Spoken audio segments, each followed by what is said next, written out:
দর্শক, সময় টেলিভিশনের অনলাইন প্ল্যাটফর্ম সময় নিউজ ডট টিভির নিয়মিত আয়োজন সঙ্গে তারকায় আজকে আমার সাথে যেসব অতিথিরা আছেন তারা আসলে বাংলাদেশি সবাই এক নামে পরিচিত।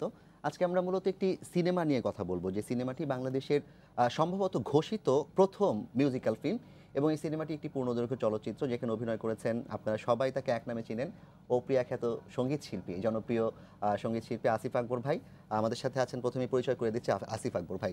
এরপরে আছেন এই আজকে আমরা যে চলচ্চিত্র নিয়ে কথা বলছি, চলচ্চিত্রটির পরিচালক এবং নির্মাতা, একই সাথে তিনি এটা চিত্রনাট্য রচয়িতা বটে, সাদাত হোসেন ভাই।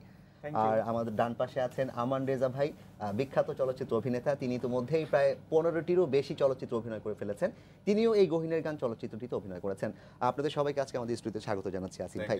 আরেকটি বিষয় জানিয়ে রাখি, চলচ্চিত্রের আরেকটি মুখ্য চরিত্র অভিনয় করা অভিনেত্রী তানজিকা আমিন, তিনিও আমাদের সাথে যোগ দিবেন অল্প কিছুক্ষণের মধ্যেই, হয়তো তিনি আমাদের সাথে আজকের এই অনুষ্ঠানে যুক্ত হবেন। আপনারা এই অনুষ্ঠানটি দেখতে পারবেন সময় নিউজ ডট টিভিতে, ফেসবুকে আপনারা সাবস্ক্রাইব করতে পারেন। আপনার ফেসবুকে www.facebook.com/সময় নিউজ ডট টিভিতে আপনারা সাবস্ক্রাইব করতে পারেন এবং সেখান থেকে আপনার অনুষ্ঠানটি দেখতে পারবেন। একই সাথে আপনারা আজকে অতিথিদেরকে সরাসরি ফোন করতে পারবেন, ফোনে আপনাদের প্রশ্ন করতে পারবেন 0296700661 এই নম্বরে, এবং নম্বরটি কিছুক্ষণের মধ্যেই ডিসপ্লেতে আপনাদের জন্য দেখানো হচ্ছে। দর্শক, আমরা চলে যাচ্ছি আজকের আলোচনায়। আমি প্রথমেই সাদাত ভাইয়ের কাছে যাই। সাদাত ভাই, আপনাকে অনেক অভিনন্দন যে প্রথমবারের মতো আপনি কোনো চলচ্চিত্র চিত্রনাট্য পরিচালনা করলেন, পূর্ণদৈর্ঘ্য চলচ্চিত্রের। একই সাথে হচ্ছে পরিচালনাটিও আপনার হাত ধরেই হয়েছে। মানে হঠাৎ করে এইরকম একটি চলচ্চিত্রের কাজ আপনার মাথায় আসলো কি করে? প্রথমত সিনেমার সাথে আমার যুক্ততা অনেক আগে থেকেই। আমি স্বল্পদৈর্ঘ্য চলচ্চিত্র বানিয়েছি, সেগুলো সমাদৃত হয়েছে। তবে দীর্ঘ পরিসরের সিনেমা বানানোর ভাবনাটি এই মুহূর্তেই আমার মাথায় ছিল না। এই ভাবনাটি যার মাথায় প্রথম এসেছিল এবং যিনি আমাকে দিয়ে একভাবে সেই ভাবনাটা অ্যাপ্লাইড করেছেন, তিনি হচ্ছেন বাংলা ঢোল, যারা কিনা এই সিনেমাটির প্রযোজনা প্রতিষ্ঠান। সেই বাংলা ঢোলের যিনি ম্যানেজিং ডিরেক্টর এনামুল হক, এটি মূলত তার ভাবনা। উনি আমার বই পড়তেন এবং আমার সিনেমাগুলো দেখেছেন, স্বল্পদৈর্ঘ্য চলচ্চিত্রগুলো, এবং সেগুলো দেখার পর আমার মনে হয়েছে যে আমি ভিজুয়ালিও হচ্ছে গল্প বলতে সক্ষম কিংবা পারবো। তো এটা মূলত ওনার এক ধরনের ভিশন ছিল আমাকে ফিল্ম মেকার বানানো। হ্যাঁ, তো তখন উনি আমাকে একদিন আসিফ ভাইয়ের সাথে পরিচয় করিয়ে দিলেন এবং বললেন যে আসিফ ভাইয়া 9টি গান আমাকে শোনানো হলো, যে গানগুলো আসিফ ভাইয়ার 8টা গানই হচ্ছে আনরিলিজড, এবং সেই গানগুলো আসিফ ভাইয়ের যে গান সে সাধারণত গেয়ে থাকেন তার থেকে একদমই ভিন্ন ধরনের গান। এবং তখন সেই গানগুলো আমাকে শুনিয়ে বলা হলো যে এই সাধারণত সিনেমায় যেটি হয় যে একটা গল্পের প্রয়োজনে গান আসে, কিন্তু এটিতে তোমাকে যেটি করতে হবে, এই 9টি গানের যে গল্প, গানের ভেতরে যে লিরিক আছে, সেই লিরিকের আবহকে কেন্দ্র করে বা সেটির উপর ভিত্তি করে একটা গল্প তৈরি করতে হবে, যে গল্পের প্রয়োজনে এই গানগুলোকে হচ্ছে অ্যাডজাস্ট করতে হবে। তো সাধারণত সিনেমাগুলোতে যেটি হয় যে প্রথমে গল্প তৈরি করা হয়, গল্পের প্রয়োজনে গান হয়, কিন্তু এটিতে হচ্ছে উল্টোটি, প্রথমে গান তৈরি করা হয়েছে, গানের প্রয়োজনে গল্প তৈরি করা হয়েছে। দিস ইজ দ্য স্টোরি আর কি। তার মানে হচ্ছে কয়টি, মোট 9টি গান নিয়ে আমরা যতটুকু জানি, 9টি গান নিয়ে। তার মানে গানগুলো আগে রচনা করা হয়েছে, তারপর হচ্ছে আপনি গানের সাথে সামঞ্জস্যপূর্ণভাবে চিত্রনাট্য তৈরি করেছেন। হ্যাঁ, ইভেন যখন গানগুলো তৈরি করা হয়েছে বা যারা লিখেছেন তারা কিন্তু তখনও ভাবেননি যে এটি নিয়ে কোনো সিনেমা নির্মিত হতে পারে কিংবা কোনো সিনেমার গল্পের ভেতরে এই গানগুলোকে ঢোকানো যেতে পারে, তারা তখনও ভাবেননি। আসিফ ভাই, আপনার সংযুক্তি কিভাবে? প্রথমবারের মতো চলচ্চিত্র অভিনয় করছেন পূর্ণদৈর্ঘ্য। আসলে চলচ্চিত্র অনেক বড় একটা মাধ্যম। আর চলচ্চিত্র আমরা যেটা বুঝি বাংলাদেশে মেইন স্ট্রিম যেটা বুঝি আমরা, সে প্লেব্যাক আর্টিস্ট হিসেবে আমরা আসলে মেইন স্ট্রিম ফিল্মের লোক। প্লেব্যাক আর্টিস্ট আমার শুরুর ক্যারিয়ার প্লেব্যাক দিয়ে, বাট এই যে ফিল্মটা হয়ে গেল 98 বোধহয় আপনি প্লেব্যাক শুরু করেন। ফার্স্ট প্লেব্যাক করি আমি 21 বছর আগে। এটার সাথে সম্পৃক্ততা হচ্ছে এরকম যে আমাকে প্রথমত নটিংহ্যাম অনেকগুলো গান করতে বলা, আমি গান করা শুরু করলাম। প্রোডাকশন হাউস বাংলা ঢোল, তারা কোনোভাবে কোনো গানই আসলে রিফিউজ করছিল না। আচ্ছা। আর আমরা গানগুলো করছিলাম একটু মানে একটু অন্য প্যাটার্নের, যেন সাধারণত মানুষ যেভাবে আমাকে শোনে, আমার গান যেভাবে মানুষ শুনে অভ্যস্ত, এই ট্র্যাকের বাইরে। আচ্ছা। অর্থাৎ আমাদের টার্গেট ছিল পশ্চিমবঙ্গ বা বাংলা ভাষাভাষী সমস্ত পৃথিবীর যত কমিউনিটি, বাংলা ভাষী কমিউনিটি থাকে, তাদেরকে টার্গেট করি, এবং আমরা ওই নিমিত্তে কাজগুলো করেছি। গানের কথাগুলি তরুণ মুন্সি, রাজীব আহমেদের লেখা। সাদাত হোসেন একটা গান লিখেছে, আর 8টি গানে শুরু করেছেন তরুণ মুন্সি, আর একটি শুরু করেছেন পল্লব সান্যাল। তো আমরা এই গানগুলিকে সন্নিবেশিত করতে পেরেছি আসলে একটা মুডের উপরে, যেখানে একটা বাবা নামের টাইটেলের গান আছে, কিছু প্রেমের গান আছে, কিছু স্যাড রোমান্টিক গান আছে। তো এই গল্পটা তৈরির জন্য সাদাতকে যখন বলা হয়, আমি প্রথমে ভাবছিলাম যে কীভাবে মুভিটা হবে। যখন মুভিটার কথা বলা হলো আমাকে যে মুভিটা করতে হবে, আপনাকে অ্যাক্টিং করতে হবে, প্রথমত আমার ভয়ের বিষয়, যে আমি ভাবলাম যে না হলে ভালো হয়, কারণ মুভি একটা কঠিন ব্যাপার। আমি হয়তো কিন্তু পারবো আপনার না। তো ভাই মানে আপনার মিউজিক ভিডিওতে কাজ করার অভিজ্ঞতা ছিল, তারপর ছোটখাটো আপনাকে নিয়েও তো স্টোরি হয়েছে। মিউজিক ভিডিও 5 মিনিটের স্টোরি, ওটা কিন্তু সংলাপ থাকে না, না? সংলাপ থাকলেও ডুয়েটে ডাবিং থাকে, বাট এটা একটা পরিপূর্ণ ছবি, কারণ এখানে 7টা ক্যারেক্টার আছে। আমি তানজিকা আমিন বা আমান হাসান রেজা, ইমাম হাসান স্যার। ইমাম স্যার, তুলনা, তমা আমান, মির্জা, আমান ভাই, তমা, আমরা কাজী সবাই হাসান। এই প্রত্যেকটা ক্যারেক্টারকে অনেক সুচারুভাবে ইম্পর্টেন্স দিয়ে প্রত্যেকটা চরিত্রকেই রূপায়িত করা হয়েছে এখানে। তো সেক্ষেত্রে ফিল্মে অভিনয় করাটা আমার জন্য ডিফিকাল্টি ছিল, বা সাদাত, এবং সাদাত যে ধরনের আচ্ছা, ডায়ালগ একটা ফোন আছে, ফোনটা একটু নিয়ে নিই। দর্শক আপনার নাম বলে প্রশ্ন করুন, কার কাছে প্রশ্ন, কি প্রশ্ন? আপনার নাম বলে প্রশ্ন করুন দর্শক, কার কাছে প্রশ্ন, কি প্রশ্ন? ওয়ালাইকুম সালাম। হ্যাঁ, আসসালামু আলাইকুম। জি ওয়ালাইকুম সালাম। হ্যাঁ, আমি জুয়েল রানা বলতেছিলাম। জি একটু বলুন, আপনার প্রশ্নটি করুন দ্রুত। জি আমি আশীর্বাদ বলছেনের সাথে কথা বলতে জি জি বলেন, কি প্রশ্ন আপনার? আসিফ ভাই শুনছেন? বলতে চাচ্ছিলাম, এই গহীনের গান সিনেমাটা কবে নাগাদ আমরা হলে গিয়ে দেখতে পারবো এইসব? বলছি। জি ধন্যবাদ আপনাকে আসিফ ভাই। তো এরা 20শে ডিসেম্বর সারা দেশের প্রেক্ষাগৃহে মুক্তি পাবে, বিভিন্ন জায়গায় আপনার নিকটবর্তী প্রেক্ষাগৃহে পাবেন আপনি। তো এখানে সংলাপ সেট করা এবং গল্পের সুতা একটা মালা গাঁথার একটা বিরাট ফ্যাক্টর ছিল, যেটা আমি বলবো সাদাত ভালোভাবে করেছে, এবং ডায়লগ থ্রোয়িং এর ব্যাপারটা নিয়ে আমি খুবই আশঙ্কায় ছিলাম। তারপর সাদাত, আমি মনে করবো টোটাল ক্রেডিটটা গোস টু সাদাত, যে সে আমাদের কাছ থেকে কাজটা আদায় করে নিতে পেরেছে, এবং এভাবে গহিনী গানটা তৈরি হলো আসলে। আমি একটু আমান ভাইয়ের কাছে আসবো। আমান ভাই, আপনি তো ইতোমধ্যে 15টিরও বেশি সিনেমা, সেই 20-টির উপরে হয়ে গেছে। এই ধরনের সিনেমায় তো কাজ করা হয়নি বোধহয়। না, ঠিক হয়নি বলবো না। আমি এর আগে মুক্তিযুদ্ধ বিষয়ক ছবি, সংগ্রাম, মিউজিক্যাল ফিল্মে কি না আপনি মিউজিক্যাল ফিল্মেই প্রথম। আচ্ছা, কিভাবে যুক্ত হলেন, কেমন লাগছে এই কাজ করতে গিয়ে? আমার গল্পটা আসলে আরেকটা গল্প। আচ্ছা। আমার সাদাত ভাইয়ের গল্পে কাজ করার কথা। আমাদের দুজনেরই খুব কাছের বড় ভাই হাসিউর রাজা কল্লোল ভাইয়ের একটা গল্প সম্ভবত সে লিখছে। তো সেই থেকেই সাদাত ভাইয়ের সাথে পরিচয়, এবং আমরা ওই নিয়ে 2-1 দিন বসছিও আর কি। ইতিমধ্যে তার গল্পেই সে পরিচালনায় যুক্ত হলেন এবং শুরু করলেন কাজটা, এবং তাড়াহুড়ো করে আসেন, আপনার কাজ করতে হবে। তো মানে সাদাত হোসেনের পরিচালনায় আগে শুরু করে দিলাম কাজটা। এইভাবেই গইনের গানের সাথে যুক্ত হয়, এবং খুব অল্প চলচ্চিত্র সুযোগ পায় একজন অভিনয় শিল্পী, যেগুলি তার নিজের জন্য থাকে, তার ভবিষ্যৎ প্রজন্মের জন্য থাকে আর কি। অনেক কাজ আমরা ভলিউমে করি, যে যাদের আমাদের ব্রেড অ্যান্ড বাটার চলচ্চিত্র আর কি। তো সেই দিক থেকে আমি 6 বছর পরে আফটার সংগ্রাম আমি আমার কভার ফটো চেঞ্জ করলাম। আমার ফেসবুকে সবসময় সংগ্রামের কভার ফটো ছিল, যেটা মুক্তিযুদ্ধের ছবি, ইতিমধ্যে লন্ডনে রিলিজ করে আসলাম আমরা। 6 বছর পরে আমার কাছে মনে হচ্ছে যথার্থ আরেকটা ছবি করেছি, যেখানে আমি আমার খিদেটা কিছু হলো মিটেছে, এবং এটা থাকবে আমার ভবিষ্যতের জন্য। এবং আমি কি অ্যাড করি, আমানের এই সাথে আমার যোগাযোগের সূত্রটা খুবই অদ্ভুত ছিল। কল্লোল ভাই একটা সিনেমা বানাবে, সত্তা সিনেমার ডিরেক্টর, তো উনি আমাকে বলছেন যে এটা গল্প লিখতে হবে, তখন আমানের একটা ক্যারেক্টার অভিনয় করার কথা। সেখানে ওর সাথে আমার পরিচয়, এবং আমি যখন এই সিনেমাটার স্ক্রিপ্ট লিখি তখন হঠাৎ করে মনে হয় যে আমি কেন কাউকে খুঁজছি, আমান তো আমার সামনেই ছিল। এবং আমানের যে চরিত্রটা, এই চরিত্রটা হচ্ছে এই সিনেমার মনে হয় সবচেয়ে মানে ভাইটাল একটা চরিত্র, না ভাইয়া? মানে এটা এই ক্যারেক্টারটা আমরা যে বলছি, এটা রুদ্ধশ্বাস কোনো গল্প না, কিন্তু শুধুমাত্র আমানের ঘটনাটাই হচ্ছে এই সিনেমায় একটা ধাক্কা দিবে মানুষকে। আচ্ছা, আমার কাছে প্রশ্ন আছে। আমার প্রশ্নটা হচ্ছে, আপনি বলছেন 9টা গান নিয়ে চলচ্চিত্রটা, সিনেমাটা, এই 9টা গানের প্রত্যেকটা গল্প কি ভিন্ন ভিন্ন? Okay, that's a very good question. I think যে এটাকে ক্লিয়ার করা উচিত। সেটা হচ্ছে 9টা গান ভিন্ন। এখন যদি আমরা 9টা গানকে 9টা ভিন্ন গল্প দেখাই, তাহলে কিন্তু এটা মিউজিক ভিডিও হয়ে যাচ্ছে। আমরা কিন্তু টেলিভিশনে এখন যেটা দেখি বা ইউটিউবে, যে 5 মিনিটের একটা মিউজিক ভিডিওতে একটা গল্প থাকে, তারপর আরেকটা মিউজিক ভিডিওতে আরেকটা গল্প থাকে। তো আমাদের ওইটাকে মিউজিক ভিডিওগুলো কিন্তু মিউজিক্যাল ফিল্ম বলা হয়। তাহলে আমাদের সাথে একটা পার্থক্যের জায়গাটাকে, এই জন্য আমরা এটাকে বলছি পূর্ণদৈর্ঘ্য মিউজিক্যাল ফিল্ম। পূর্ণদৈর্ঘ্য মানে কি, ইটস এ কমপ্লিট স্টোরি। তো 9টা গানের গল্প যেহেতু আলাদা, কিন্তু আমাদেরকে আসলে আলাদা আলাদা বিচ্ছিন্ন গল্প দেখানো যাবে না একটা সিনেমাতে, তাই না? আমাদের ভালো লাগবে না তার কাছে এটা। তো তখন আমরা প্রত্যেকটা গানের গল্পকে আরেকটা গানের গল্পের সাথে কানেক্টেড করেছি।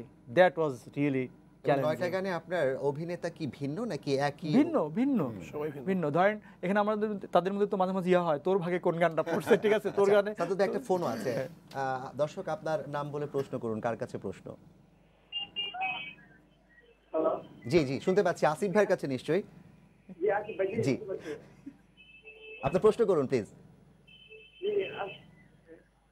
প্রশ্নটা হচ্ছে যে আসিফ ভাই, ওই মুভিটা তো অবশ্যই আমি দেখবো, অপেক্ষা আছি অনেক, আসিফ ভাইয়ের অনেক বড় ফ্যান আমি। এখন এরপরে কি আসিফ ভাই আরো কোন মুভিতে কাজ করবে কিনা, আসিফ ভাই কি আরো কোন মুভি দেখতে পাবো কিনা ওইটা। অবশ্যই আসিফ ভাই প্রশ্নের উত্তর দিবে।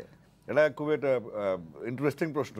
অনেকগুলো মুভির অফার ছিল আমার অতীতে, এখনো আছে, বাট গহীনের গানটা আসলে আমরা, যেহেতু আমি গানের মানুষ, গানের ব্যাপারে চিত্রায়ন হয়েছে এবং গান নিয়ে চিত্রায়ন হয়েছে। তো আপনারা আগে এই গানটা, এই ছবিটা দেখুন। যদি পরবর্তীতে এটা যে একদম গুফলপ না হয়ে যায়, তো ডেফিনেটলি এটা সাহস করব যদি কোনো কিছু করা যেতে পারে।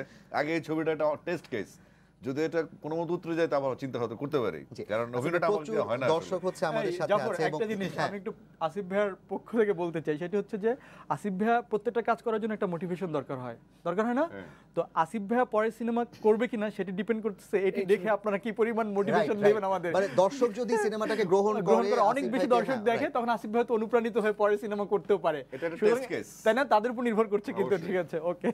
গানগুলো তো সবগুলোই বোধহয় আসিফ ভাইয়ের হ্যাঁ, গাওয়া। সব। তো এই গানের সাথে কোনো আপনার গল্প আছে কিনা? না, এখানে আমরা বিং এ প্রফেশনাল, আমরা কখনোই ভাবি না যে আমাদের নিজের কোনো গল্প ঢুকবে এখানে। তবে একটা গল্প আছে, যেটা বাবার গল্প, যেটা নিঃসঙ্গতার গল্প, অসহায়ত্বের গল্প। আমরা সবসময় কি করি, আমরা বাবা সংসারের সবচেয়ে শক্তিশালী ভিত্তি।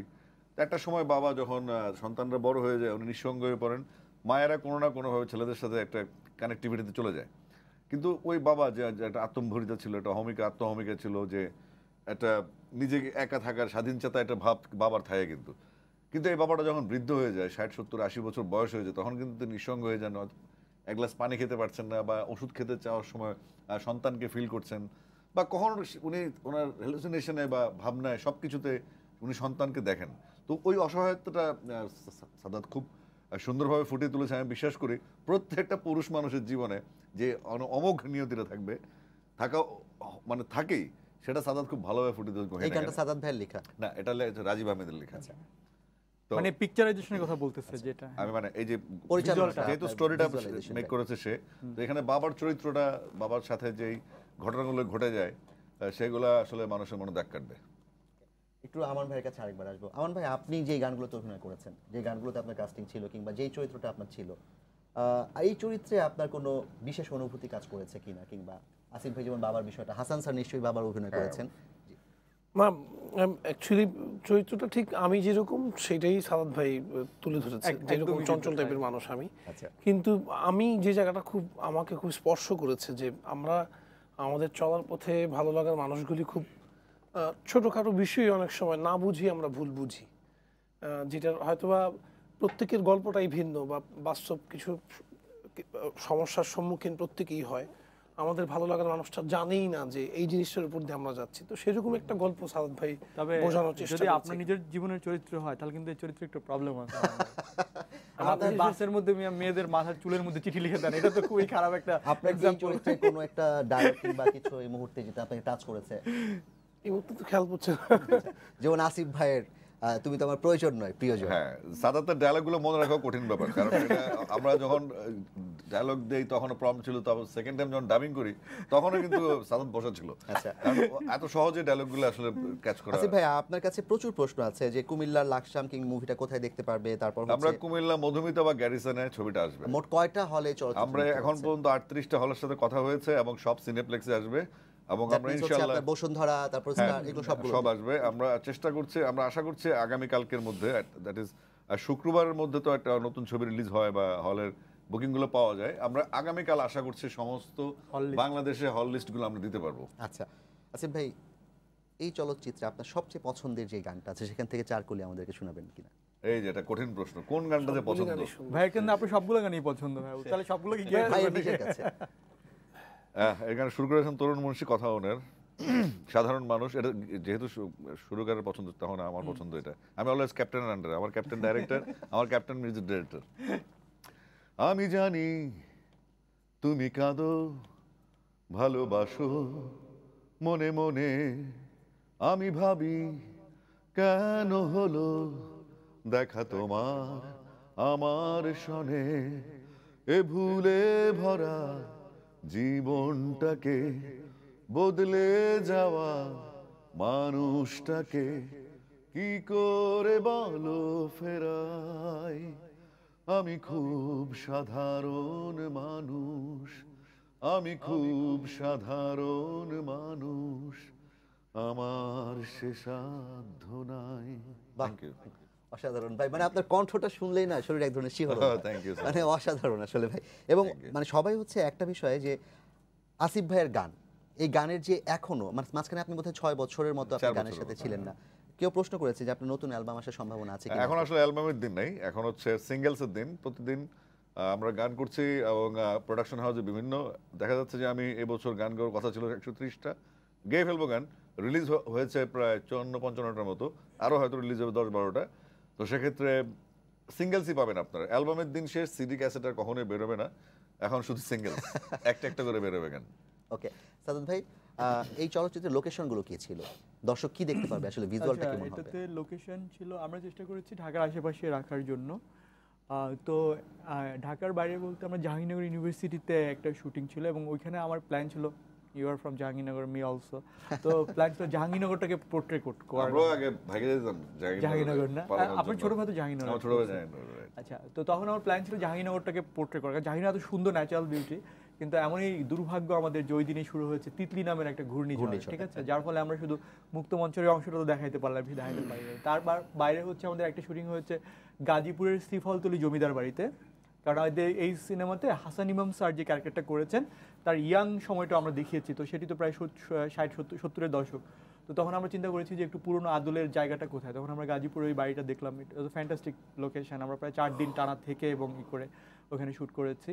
এরপর হচ্ছে আমরা ইউজ করেছি মমতাপল্লী শুটিং হাউস, যেটা আশুলিয়াতে, ওইখানে করেছি। বাংলাদেশ কৃষি ইউনিভার্সিটি যেটা শেরে বাংলা, এটাতে করেছি। তারপরে হচ্ছে আরো অনেক জায়গায় 60 ফিট, তারপর মানে ঢাকা আশেপাশে লোকেশনগুলো আমরা বেশি ব্যবহার করছি, নদীর পাড়। আপনি যদি আমি প্রশ্ন করি, সবাই কিন্তু সিনেমা একটা গল্প চায়, আমরা বুঝলাম যেটা মানে মিউজিক্যাল ফিল্ম, আপনার গানের সূত্র ধরে গল্প তৈরি হয়েছে, তারপর ওই সিনেমার আসলে গল্পটা কি, কোত্থেকে মানুষ কি দেখতে পাবে আসলে? আচ্ছা, তাহলে আমি বলি, এটিতে আসলে গল্প আছে।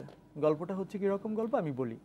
আসিফ ভাইয়া এবং তানজিকা আমিন যে চরিত্রটাতে অভিনয় করেছেন, সেই চরিত্রটা হচ্ছে যে আসিফ ভাইয়া নিজে হচ্ছেন একজন ধরো সুপারস্টার, মানে সিঙ্গার আর কি, খুব সুপারস্টার সিঙ্গার।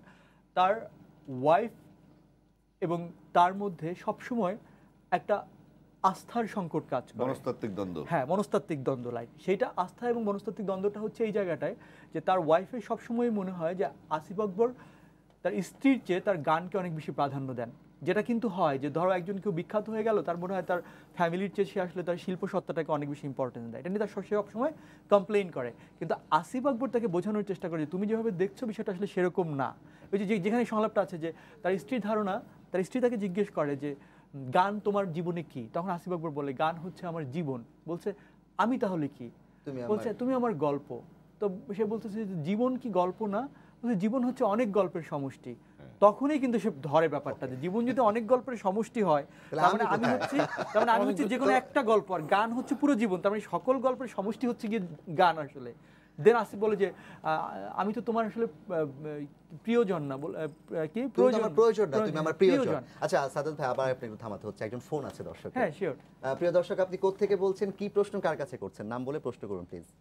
জি, আসসালামু আলাইকুম। জি, ওয়ালাইকুম আসসালাম। আমি কিশোরগঞ্জ থেকে বলছিলাম, আমার নাম তোফায়েল আহমেদ তুষার। আমি একজন পেশায় একজন মফস্বল সাংবাদিক। আমি আসিফ ভাইয়ের সাথে কথা বলবো। জি অবশ্যই। তুষার ভাই বলেন।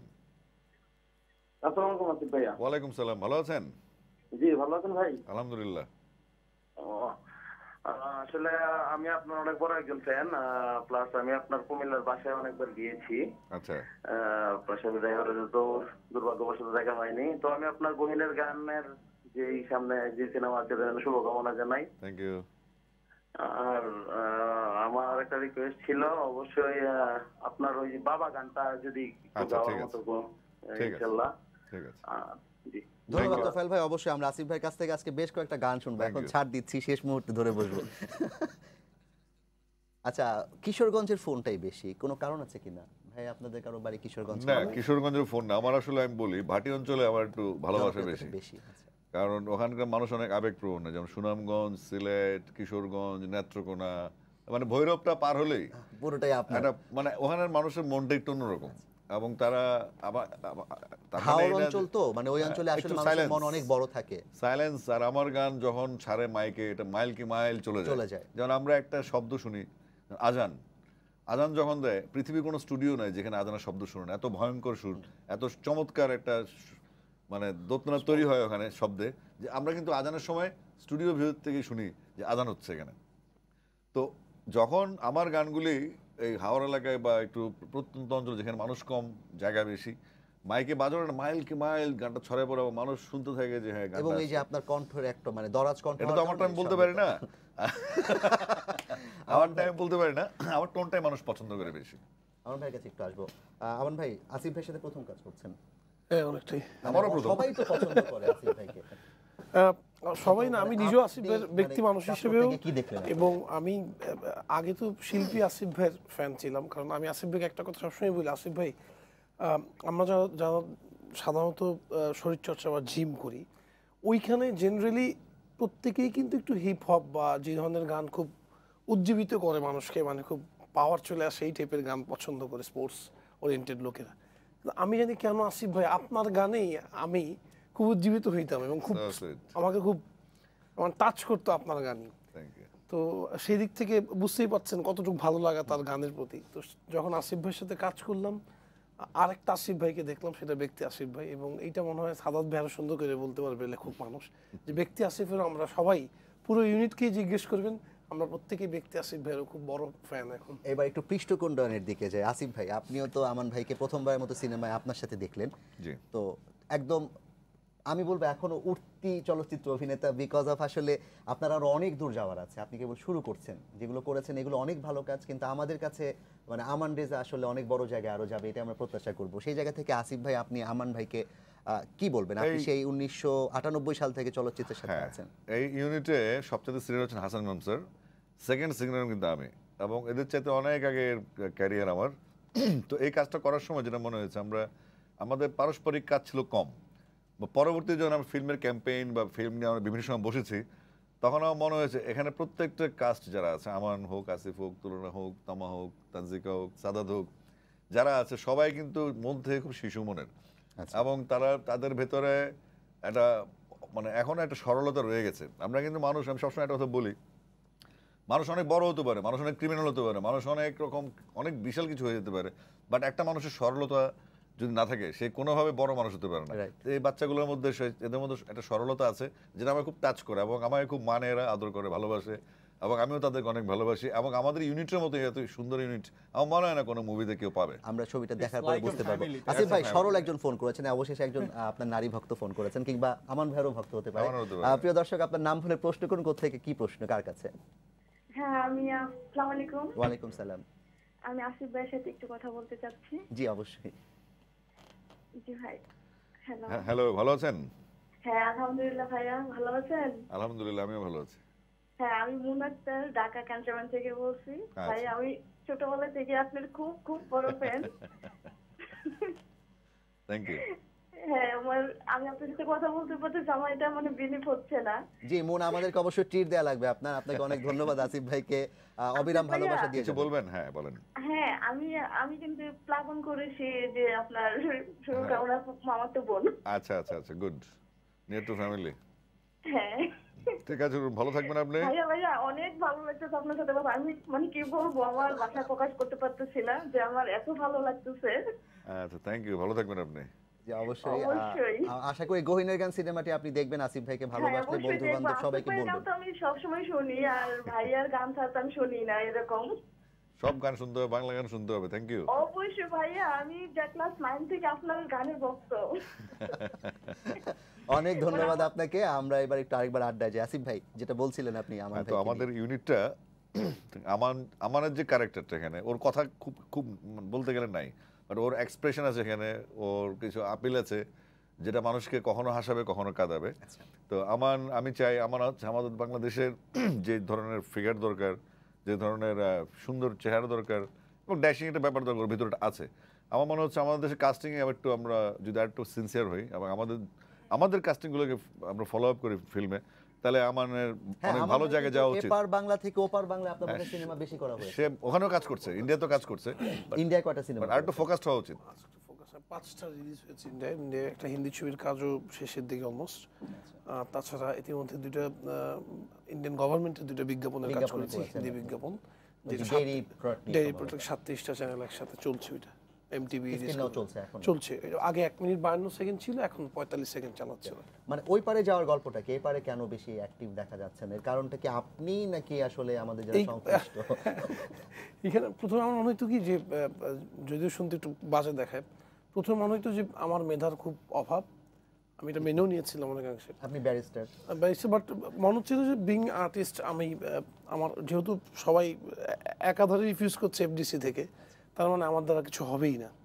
দেন আই মুভড ইন্ডিয়া, কলকাতা যাওয়ার পরে কিছু ছোটো ছোটো করে কাজ করা শুরু করলাম। ইতিমধ্যে কিয়ান, কসমস, শিশুতোষ চলচ্চিত্র করলাম, স্বস্তিকা আমি, অনেকে চট্টোপাধ্যায়ের একটা ছবি করলাম।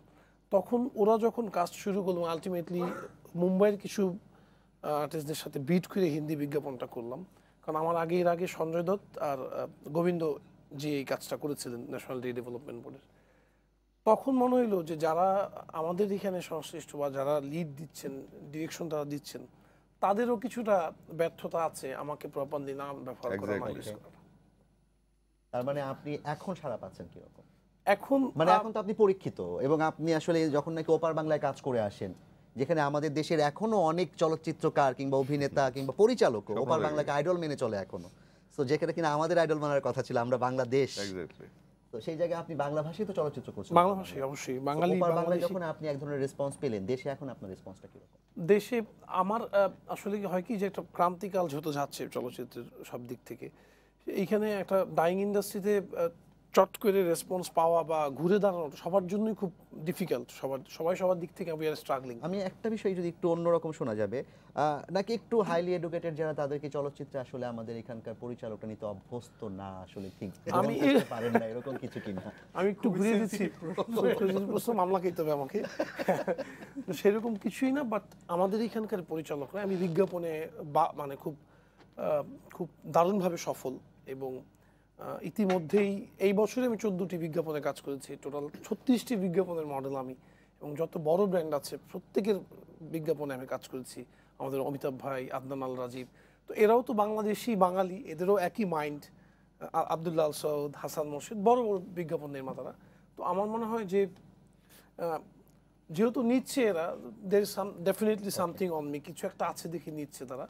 তো এই দিকটা যারা এফডিসি কেন্দ্রিক ছবি বানাচ্ছেন, তারা যদি একটু নজরে আনেন, আমার মনে হয় আমরা একসাথে কাজ করলে সবার জন্যই ভালো হবে। কেমন ভাই, আমরা অনেকক্ষণ ধরে তানজিকাপুর অপেক্ষা করছি। তিনি আসলে যানজটে আটকে আছেন, তো আছেনই, কোনো কারণে পুলিশ হয়তো তার উপর ক্ষিপ্ত, ট্রাফিক পুলিশ ছাড়ছেই না তাকে আসলে। তো আমরা অপেক্ষা করছিলাম প্রোমোটা তানজিকাপু আসলে দেখাবো। তো আমার মনে হয় প্রোমোটা আমরা এখন দেখাতে পারি। প্রিয় দর্শক, আমরা গহীন রেগানের প্রোমোটি দেখবো এখন। যেই গান, মানে চলচ্চিত্রটিতে আসিফ ভাই অভিনয় করেছেন, আমান রেজি অভিনয় করেছেন, এবং একই সাথে এটা চিত্রনাট্যক এবং পরিচালক আমাদের সাথে বসে আছেন। আপনারা অবশ্যই প্রোমোটি দেখার পর আপনারা আপনাদের কমেন্ট জানাবেন আমাদের কমেন্ট বক্সে, এবং আপনারা সরাসরি ফোনও করতে পারেন আমাদেরকে। ফোন করতে আপনারা 0296700061 এই নম্বরে ফোন করে প্রোমো কেমন লাগলো, চলচ্চিত্রটি আপনি দেখবেন কিনা, এবং আলটিমেটলি এখানে আপনার কোনো পরামর্শ আছে কিনা, পুরো বিষয়টি আপনারা জানাতে পারেন আমাদেরকে। চলুন আমরা প্রোমোটি দেখে আসি।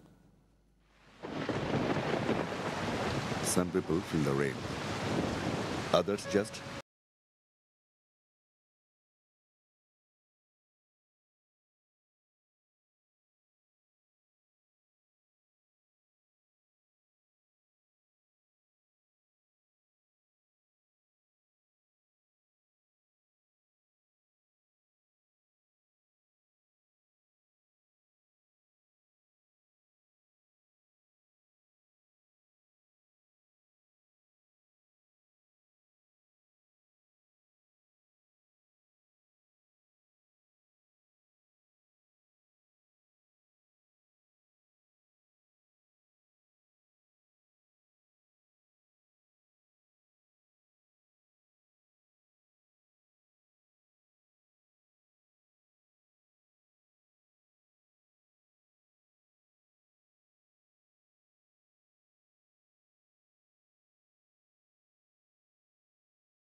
জগতের সকল গল্প তো সেই একই, ভালোবাসা আর ঘৃণার গল্প।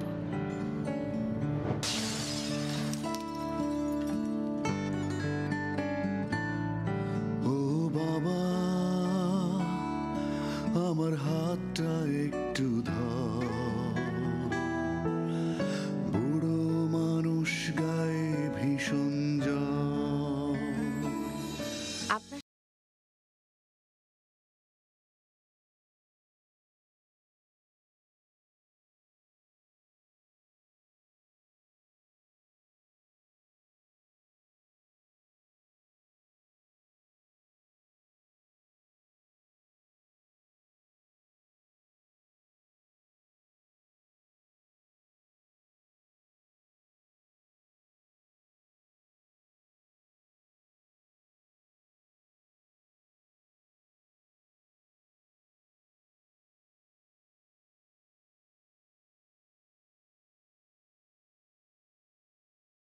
তোমার কি মনে হয় সবাই চলে যায়?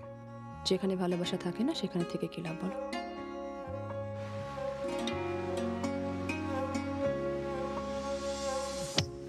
এমনও বরষায় তারে পড়ে মনে, দিন কাটে তাহারি স্মরণে, বড় শূন্য শূন্য লাগে ঘর, বড় শূন্য শূন্য লাগে, বড় শূন্য শূন্য লাগে ঘর, বড় শূন্য শূন্য লাগে। অসাধারণ। মানে আমি দেখলাম যে প্রত্যেকে, আপনারা তো অনেকবার দেখেছেন নিশ্চয়ই, আপনারাই তন্ময় দেখছেন। শিল্পীর নিজের শিল্প দেখতে আসলে অন্যরকম আনন্দ কাজ করে। ভাইয়ের চোখেও পানি চলে আসছে। আমি এই ছবিটার সবচেয়ে বড় সার্থকতা সাদাত ভাইয়ের, জেনারেলি আমরা যারা কাজ করি বিভিন্ন ছবিতে অভিনয়ের সাথে আছি আর কি, ডাবিংয়ে যখন যাই খুব রেয়ার ঘটনা হয় যে আমরা আবেগ আপ্লুত হই আর কি। তো ছবিটা যখন প্রথম আমরা দেখলাম একসাথে টিম আমরা প্রত্যেকেই কেঁদেছি এবং প্রত্যেকেরই মনে হয়েছে যে এটা আমাদেরই গল্প, এবং এই দিক থেকে লেখক সাদাত এবং পরিচালক সাদাত দুজনেরই সার্থকতা। Thank you. সাদাত ভাই, আপনারও খুব পছন্দের একটা থিওরি, এটা রোলাবার্ট বলেছিলেন যে লেখকের মৃত্যু পাঠকের কাছে যখন নাকি লেখাটা চলে যায়, পাঠক মরে যায়, লেখক মরে যায়, পাঠক তার নিজের মতো করে সেই লেখাগুলোকে আবার চিন্তা করে নেয়, বাঁচিয়ে রাখে, নিজের মতো করে ভাবে। তো এই সিনেমাটায় আপনি আসলে আপনার মৃত্যু দেখতে পাচ্ছেন কিনা? আচ্ছা, এটা হচ্ছে ফ্রেঞ্চ তাত্ত্বিক রোলাবার্ট, এটা পোস্ট মডার্নিস্ট লিটারেচারের ক্ষেত্রে উনি বলেছিলেন যে ডেথ অফ দ্য অথর। বিষয়টা হচ্ছে অনেকটা এরকম যে ধরেন আপনি একটা পেন্টিং করলেন, পেন্টিং করার সাথে সাথে হচ্ছে পেন্টারের মৃত্যু ঘটে যায়, কারণ পেন্টিংটা এরপরে হচ্ছে অডিয়েন্স দেখে, ভিউয়ার্স দেখে হচ্ছে ডিসিশন নিবে যে সে আসলে কী বলেছে। যেমন রবীন্দ্রনাথ ঠাকুর লিখেছেন যে রাশি রাশি ভাড়া ভাড়া ধান কাটা হলো সারা কুলে একা বসে আছে। আমরা ভাব সম্প্রসারণ করতাম বসে এখন বসে। আমাদের পরীক্ষা আসতো না যে আলোচ্য অংশটুকুতে কবি কি বুঝিয়েছেন, এখন আলোচ্য অংশটুকুতে কবি কি বুঝিয়েছেন তা আমি কি করে বুঝবো? আমি তো আসলে বুঝবো যে আমি কি বুঝি, তাই না? মানে তাই তো হওয়া উচিত। তো মানে পোস্ট মডার্ন লিটারেচারে এরকম একটা জনপ্রিয় তথ্য আছে যে একজন ফিল্ম মেকারও যদি ধরেন আমি সিনেমা বানাই, আমি কীভাবে সিনেমাটা বানিয়েছি সেটি গুরুত্বপূর্ণ হচ্ছে পাঠক কীভাবে সিনেমাটি আসলে গ্রহণ করছে, দ্যাট ইজ খুব ইম্পর্টেন্ট আসলে। তো আমার এই জায়গা থেকে মনে হয়েছে যে পৃথিবীতে সকল মানুষের, সকল জিওগ্রাফিক্যাল অবস্থানের, কালচারাল অবস্থানে বলো, যেখানেই বলো, সকল মানুষের কমন কিছু অনুভূতি আছে। সেই অনুভূতিগুলো সবার সমান। দুঃখ পেলে পৃথিবীর সকল ভাষাভাষী মানুষ কষ্ট পায়, কাঁদে। আমাদের দেশের বাহির থেকে একটা ফোন আসছে, আমি একটু ফোনটি নিয়ে নিই। দর্শক, আপনার নাম বলে কোত্থেকে প্রশ্ন করছেন, কাকে প্রশ্ন করছেন, একটু আপনার প্রশ্নটি করুন প্লিজ। হ্যালো, জি শুনতে পাচ্ছি। আমি কাশেম বলছি দুবাই থেকে। আচ্ছা জি কাশেম ভাই বলুন। আসিফ ভাইয়ের সাথে কথা বলতে চাচ্ছি। হ্যাঁ ভাই, কেমন আছেন? সালাম আলাইকুম। ওয়ালাইকুম আসসালাম। আছি আলহামদুলিল্লাহ, ভালো আছি। আপনি কেমন আছেন? আলহামদুলিল্লাহ, আমরাও সবাই ভালো আছি। আমি দুবাই থেকে বলতেছি। আসলে অনেক দিন চেষ্টা করছি আসিফ ভাইয়ের সাথে কথা বলবো, লাইন নিয়ে মিলাবো, অনলাইনে জানি লাইভ শোতে কথা বলবো, অনেক চেষ্টা করছি কিন্তু পাই নাই। যাক, আজকে তো আমারও সৌভাগ্য, আপনি পেয়ে গেলেন লাইনটা। 2003-4 সালে যখন আপনার ওপিএ কথায় ক্যাসেটটা বাইরেছে, ওখান থেকে আমরা আপনার 8 সালে 2001 সালে ক্যাসেটটা আমরা মানে ওই সময় থেকে আপনাদের ফ্যান। ওই সময় থেকে মানে এই যে আসিফ ভাই, আমরা 8-10টা ফ্রেন্ড আছি যে এখানে একসাথে থাকি, গান শুনতে থাকি, শুধু আসিফের ক্যাসেট কখন মার্কেটে বাইর হবে শুধু ওইটাই চেয়ে থাকতাম। Thank you. অনেক ধন্যবাদ ভাই আপনাকে। আসিফ ভাই কিছু বলবেন? আপনি কিছু বলবেন আমাদেরকে আজকে? আপনি যদি রিকোয়েস্ট, কোন গানের রিকোয়েস্ট যদি থাকে আমি গান গাইবো, করতে অসুবিধা পারবো? নেই। আমি গহিনের গান থেকে Okay. গাইবো। Thank you. দুবাই থেকে ফোন করেছেন, অনেক ধন্যবাদ। না আসিফ ভাই, মানে আপনার বিশেষ করে যারা কিনা একটু নিঃসঙ্গ, একা থাকেন, কিংবা হচ্ছে একটু বেশি আবেগপ্রবণ, ভালোবাসাময় একটা জীবন চান, তাদের মধ্যে একটা বড় অংশ মানে আপনি ছাড়া বিকল্প নেই। জাফর, আমার এই মানে বাকি অংশটা আমি একটু শেষ করে নিই, কারণ এটা দর্শক নাহলে ক্লিয়ার হতে পারবে না। তুমি বললে না যে পাঠক বা দর্শক কিভাবে সিনেমাটি নেবে, তো আমার কাছে যেটা মনে হয়েছে তারা কিভাবে নেবে সেটা আসলে তারাই সিদ্ধান্ত নেবে। ওইখানে আসলে আমরা ডিক্টেটরের মতো বলতে পারবো না আপনাকে এইভাবে নিতে হবে। আমি সেটাই জানতে চেয়েছি, They have এখানে the কি আপনার freedom. মৃত্যু ঘটছে কিনা? না, মানে আমি আপনি আমি কি আমি কি বলি, দর্শককে- আমি বলি দে হ্যাভ দ্য ফ্রিডম, কিন্তু আমি যেটি বললাম যে কিছু কমন অনুভূতি পৃথিবীর সকল মানুষের মধ্যে আছে। ভালোবাসার অনুভূতি পৃথিবীর সকল মানুষের একই রকম, ঘৃণার অনুভূতি পৃথিবীর সকল মানুষের একই রকম, জিঘাংসার অনুভূতি একই রকম, কান্নার অনুভূতি একই রকম, আনন্দের অনুভূতি একই রকম। আমরা কিন্তু এই সিনেমাটির মধ্যে মানুষের সেই একান্ত ব্যক্তিগত অনুভূতিগুলোকে স্পর্শ করার এবং প্রকাশ করার চেষ্টা করেছি। তো এই কারণে আমার কাছে মনে হয় যে এখানে আসলে লেখকের মৃত্যু হবে না, বরং লেখক কিংবা নির্মাতা নতুন করে পুনর্জন্ম হবে পাঠক কিংবা দর্শকের অনুভূতিকে স্পর্শ করার মধ্য দিয়ে। আমরা প্রত্যাশা করি সেটাই। আমি একটু সাদ ভাইয়ের সাথে অ্যাড করি, এই ছবিটা এরকম একটা ছবি আমি অভিনয় শিল্পী হিসেবে দাবি করতে পারি যে যদি কারো ভাষাগত যে একটা দিক্কাত থাকে, যে ভাষা, আমি অন্য ভাষার মানুষ, আমি বাংলা বুঝি না, আমাদের যেদিন আমরা মিডডে প্রেস করলাম বেশ কিছু বিদেশি আমাদের গেস্ট ছিলেন, অতিথি ছিলেন, এবং তারা প্রত্যেকে আবেগ আপ্লুত, বলছে we are not catching the words, but আমরা বুঝতেছি, আমাদের ভিতরে খুব কম্পন আসছে যে আমরা পাচ্ছি। মানে মিউজিকের সুর তো আসলে সবাইকে সবাইকে এবং এই গল্পটা এমন ভাবে গাথা যে আপনি ভাষা না বুঝলো বা মিউট করেও গল্পটা বুঝে যাবেন যে কি গল্পটা বলতে চাচ্ছে আর কি। তার মানে আপনি দাবি করতে চাচ্ছেন যে এই সিনেমাটা আপনার জীবনের একটা অন্যতম মানে মনে রাখার মতো চলচ্চিত্র হিসেবে এটা থাকবে। শুরুতেই কনফেস করে আসলাম যে এটা আফটার সংগ্রাম, যেটা আমি আমার দেশ মুক্তিযুদ্ধ নিয়ে কাজ করেছিলাম, মনসুর আলীর সংগ্রামের পরবর্তী, এটাই আমার জীবনের শ্রেষ্ঠ ছবি আমি বলবো। আসিফ ভাই, অনেকেই গান শোনার রিকোয়েস্ট করছেন, এই বর্ষায় গাবেন নাকি বাবা? না, আমি যে বাবা গানটাই গাই সবার জন্য কমনলি, এটা রাজীব হামিদের লেখা, তরুণ মুন্সি সুর করা। ও বাবা আমার হাতটা একটু ধর, বুড়ো মানুষ গায়ে ভীষণ জ্বর। ও বাবা আমার হাতটা একটু ধর, বুড়ো মানুষ গায়ে ভীষণ জ্বর। শরীর আমার কাঁপছে থরথর, ও বাবা খুব প্রয়োজন তোর, বুড়ো মানুষ গায়ে ভীষণ জ্বর। ও বাবা আমার হাতটা একটু ধর, বুড়ো মানুষ গায়ে ভীষণ জ্বর। এটা কিন্তু আমার এখনই হচ্ছে, ভবিষ্যতে তো হবেই, কারণ আমি এখন একাকিত্বে, যখন 2 ছেলে ইউনিভার্সিটি পড়ে, এদের অনেক ব্যস্ততা, আমার ওয়াইফের একটা পার্সোনাল জগৎ আছে, আমি কিন্তু এখনই নিঃসঙ্গ। সাদাত যখন হাসান ইমাম স্যারকে এই ছবিটা মানে এটা যখন আমি দেখি না, আমার নিজের কাছে একটু কেমন যেন আমি ভবিষ্যৎ দেখতে পাই। আমার যদি বেঁচে থাকি তারা নিঃসঙ্গতাই হবে আমার প্রধান ফ্রেন্ড একদম। কিন্তু এই সিনেমার একটা সর্বশেষ প্রোমোটে আমরা দেখলাম একটা ডায়লগ ছিল বোধহয় তানজি কাপুর, ভাবির সাথে তো আপনার সেই 19 বছর বয়স থেকে প্রেম ছিল। ভাবির সাথে তো আছি, থাকবেও ভবিষ্যতে, এটা অন্য জিনিস। কার সাথে কি থাকবে, আমি তো, আমার তো একটা ধর্ম আছে, আমার একটা দেশ আছে, এটা তো আছি। তারপর নিজের কিছু থাকে না, ও নিজের যেটা বলতে, সাদত যেটা বলতে চাচ্ছিল, নিজের কি কিছু থাকে? আসলে নিজের কিছু থাকে না, মানুষ শুধু কেবল নিজেরই থাকে। শেষ বয়সটা আসলে শুধু নিজের মধ্যেই কি জাফর, বিষয়টা হচ্ছে আমি তোমাকে বলি, ধরো তোমার চারপাশে একটা কথাই আছে যে জনতার মাঝেই নির্জনতা। ধরো তোমার চারপাশে অনেক মানুষ, তোমার মন খারাপ কোনো একজন মানুষের জন্য, তোমার চারপাশে অসংখ্য মানুষ এসে তোমার সেই নিঃসঙ্গতাটা কিন্তু দূর করতে পারবে না। এটা একান্ত ব্যক্তিগত অনুভূতি। তো ভাইয়া যেটি বললেন যে ওটা আসলে সত্যি কথা একদমই, যে ধরো তুমি যেটা বলছিলাম যে গল্পের প্লটের কথা যখন বলছিলাম, তখন বলছিলাম যে এখানে আসলে আসিফ ভাইয়া এবং তানজিকা আমিনের মধ্যে যে ক্রাইসিসটা চলতে থাকে, ইম্পর্টেন্সের ক্রাইসিস, পারস্পরিক বোঝাপড়ার ক্রাইসিস, সময় দেওয়ার ক্রাইসিস, একই সাথে যে জিনিসটা তানজিকা বলে যে প্রিয়জনও আসলে প্রিয়জন থাকে না যদি না তার প্রয়োজন ফুরিয়ে যায়। এখন তুমি বললে যে একটা গল্পের সাথে আরেকটা গল্পের মিলটা কি? মিলটা হচ্ছে ঠিক সেম জায়গায় এখানে আসলে আসিফ ভাইয়া একটা গল্প তানজিকাকে বলে বোঝানোর চেষ্টা করছেন যে তুমি যেভাবে ভাবছো যে পৃথিবীর সকল মানুষই অনুভূতির জায়গাটাতে শুধু ভান করে না, কেউ কেউ সত্যিকারের ফিলিংটাও আছে, যেখানে বলছে যে সাম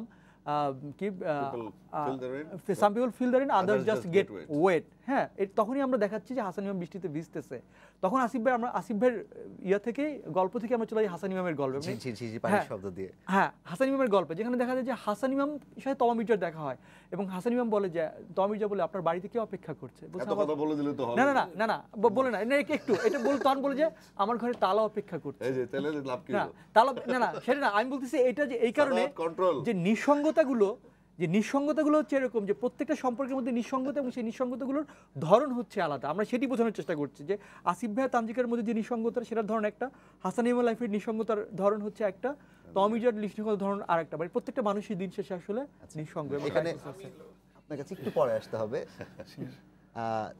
হাসান ইমাম স্যারের সাজাদ ভাই, হাসান ইমাম স্যারের এখানে হচ্ছে সন্তান কেউ একজন অবশ্যই আছে, সেই সন্তানটা কে চিত্রায়ন করেছে? না, এখানে সন্তানগুলোকে আমরা দেখাইনি, বাচ্চাও ছেলেবেলাটা দেখিয়েছি, বড়বেলাটা দেখিনি। তার মানে হাসান ইমাম স্যারের যে নিঃসঙ্গতা কিংবা ওনার যে নিঃসঙ্গতাটা বোঝাচ্ছেন আপনি, তাহলে সেটা পুরোটাই তার অনুভূতি। হ্যাঁ, তার অনুভূতি এবং তার মেমোরাইজেশনটা হয়, যে মানে রিকল হয়, যে উনি রিকল করতে থাকেন যে ওনার শৈশবে ওনার বাচ্চাদের নিয়ে কি ঘটেছে না ঘটেছে, সেটি আমরা সেই হিসেবে দেখেছি। আমাদের সাথে যুক্ত হয়েছেন বলো? না না, এখন যুক্ত হতে পারেননি, ইতিমধ্যেই একটু পরে দর্শক দেখতে পারবেন কে যুক্ত হয়েছে, আমরা এখনো তাকে দেখাচ্ছি না। না, আমার হার্টবিট বেড়ে গেছে, আমি যে কোনো সময় হার্ট অ্যাটাক করতে পারি। যুক্ত হয়ে গেছে লাইভে, তাহলে কিন্তু শহীদ হয়েছেন তানজিকা আমিন, চলচ্চিত্রের একজন অন্যতম অভিনেত্রী এবং মূলত আসিফ ভাইয়ের সাথে যার প্রয়োজন এবং প্রিয়জনের সম্পর্ক। আসলে আমরা গল্প শুনেছি। হ্যাঁ, আমি বুঝতে পারছিলাম, আমি আস্তে আস্তে লাইভ দেখছি। হ্যাঁ, হাজবেন্ড ওয়াইফ, স্ক্রিনে আমাদেরকে খুব ভালো লেগেছে দেখতে, আমরা খুব ভালোভাবে কাজ করেছি। Thanks to Sadat and thanks to everyone. আপনাকে অনেক ধন্যবাদ, আপনি অনেক কষ্ট করে এসেছেন। পুলিশের সাথে আপনার কোনো একটা ঝামেলা হয়েছিল, ট্রাফিক পুলিশের সাথে, ছাড়তেই চাইলো না আজকে আপনাকে কোনোভাবে। আমাকে পছন্দই করে না, জানেন, ট্রাফিক পুলিশে পছন্দ করে না। আপনি একটু জানালাটা নামিয়ে কথা বললেই কিন্তু মাথায় ছেড়ে দিত। শোনেন, ওই ঝামেলা ওটাই হয়, যখন দেখে মনে করে ছেড়ে দিবে তাদেরকেই ছাড়ে না। আর একটু কথা যদি বলতে পারে, আরেকটু ইনফরমেশন নিতে পারে, এটা ওদের ভালো লাগে। আমান ভাই, আপনি কিছু একটা বলতে চাচ্ছিলেন, আপু বসবে বলে আপনাকে তখন আমি সুযোগ দিতে পারি। আসলে এই দুই শিল্পীর মাঝখানে আমি তো চ্যাপ্টার হয়ে যাচ্ছি, বলার কিছুই নাই। তবে ওই যে জায়গাটা সাদাত ভাই বলছিলেন যে there is a difference between sadness and depression, মন খারাপ আর এই যে ডিপ্রেশনের মধ্যে সবসময় পার্থক্য আছে। এবং ওই যে যেই একটা মানুষের জন্য আমার নিঃসঙ্গতা বা ডিপ্রেশনটা কাজ করছে, হাজারটা মানুষ চারদিকে থাকলেও সেইটা পূরণ করতে পারবে না। তো এই জিনিসটাই সাদাত ভাই গল্পে বোঝানোর চেষ্টা করেছে। আর এখন বাকিটা আমি এবার পুরোটা তানজিকার উপরে আমরা অনেক গল্প করেছি। আচ্ছা, আমি একটু বলি, প্রিয় দর্শক, আপনাদের আমন্ত্রণ জানাচ্ছি সময় টিভির অনলাইন লাইভে। আমাদের সাথে এই মুহূর্তে যুক্ত হচ্ছেন গহিনের সিনেমার অন্যতম প্রধান চরিত্র তানজিকা আমিন। তানজিকার কাছে প্রশ্ন করি, তানজিকা, আপনি গহিনের গানের মতো একটা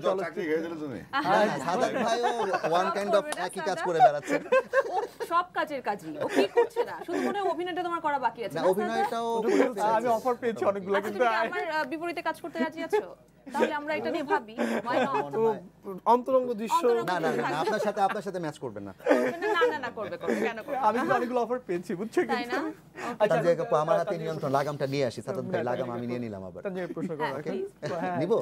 আচ্ছা তানজিকা আপু, আপনি অনেক দিন পরে 2 বছর না 1 বছর আগে বোধহয় আবার ফিরে এসেছেন নাটকে, কিংবা 2 বছর হয়েছে। এবং সিনেমায় কতদিন পরে অভিনয় করছেন? সিনেমা হচ্ছে আমি প্রথম করেছিলাম 2004-এ, তারপরে একটা 13-তে করেছিলাম, এখন এই যে। তার মানে হচ্ছে প্রায় 7 বছর পরে, আপনি 6 বছর পরে হচ্ছে। তো এইটা আপনি কেন পছন্দ করলেন, কার মাধ্যমে আসলে, কেন আপনার মনে হলো? ওই ছেলেটা বসে আছে, সম্পর্কটা কোথায় আসলে? সম্পর্ক হচ্ছে ওর লেখনী।